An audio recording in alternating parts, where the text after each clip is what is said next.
आइए शून्योलॉजी पर एक संक्षिप्त जानकारी लेते हैं।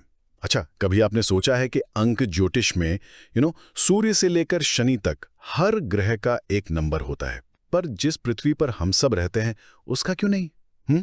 कर्मशास्त्री विजय बत्रा की एक दिलचस्प नई अवधारणा है शून्योलॉजी, जो इसी सवाल का जवाब देती है। तो सबसे पहली बात, बत्रा जी ने अंक ज्योतिष की एक बहुत बड़ी कमी को पूरा किया है।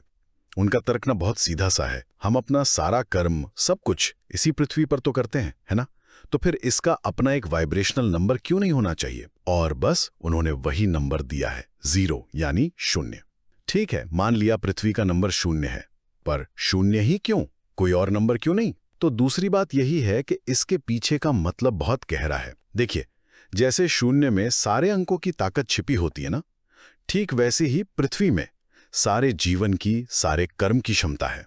ये एक तरह की ग्राउंडिंग फोर्स है जो हमारे कर्म के कर्ज को, आप समझ लीजिए, जीरो आउट करने में मदद करती है, और इसका असर पृथ्वी पर मौजूद हर एक चीज पर पड़ता है। और फाइनली तीसरी बात, इसका प्रैक्टिकल यूज क्या है, मतलब हम इसका करें क्या? तो देखिए, शून्योलॉजी में शून्य को एक रीसेट बटन जैसा माना गया है। जब शनि का तनाव हो या मंगल का गुस्सा, ऐसे में ये उनके बुरे प्रभावों के बीच एक बैलेंस लाता है। इसका मकसद यही है कि शून्य मंत्र जैसे तरीकों से जो हमारे नेगेटिव कर्म पैटर्न्स हैं उनको खत्म किया जा सके। तो कुल मिलाकर बात यह है कि शून्योलॉजी पृथ्वी को कर्म का एक नया स्टार्टिंग पॉइंट मानती है, एक ऐसा पॉइंट जो हमें अपनी जिंदगी को रीसेट करने का मौका देता है।